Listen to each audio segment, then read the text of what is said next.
naman, wala akong pang-almusal. So, ito yung almusal ko.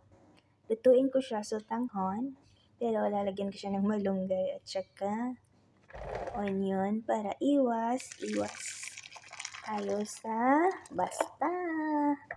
So, pakuluan muna natin yan at lutuin natin. So, ayan, nilagyan ko pala siya ng chili flakes at saka paminta. Nandiyan na lang yung sahog ng ating sutanghon. So, ilagay na natin yung ating sutanghon at isunod natin ang ating malunggay. Ayan na. So, pag lumambot na siya, ilagay na natin ang ating malunggay. Diba? Sarap!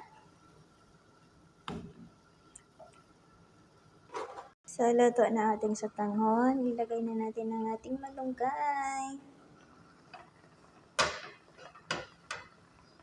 Ayan. Para healthy naman kahit noodles ang ating kinakain. Alam nyo na, pag malagi tayong kumain ng noodles ay may ipik sa ating katawan. So, lagyan natin ng gulay. Ayan. At damihan natin ng sabaw para hindi siya maalat. So, ayan, luto na siya. Kainan na. Sarap. Tikman natin. Baka matabang siya. Sarap.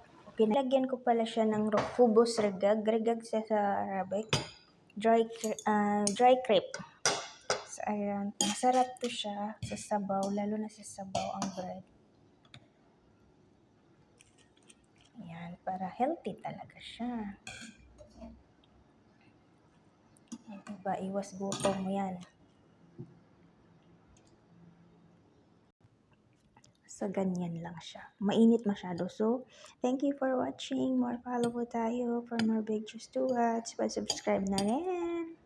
Pa-like and share. Comment na rin kung gusto nyo. Charis. So, ingat po tayong lahat. God bless you all. Bye!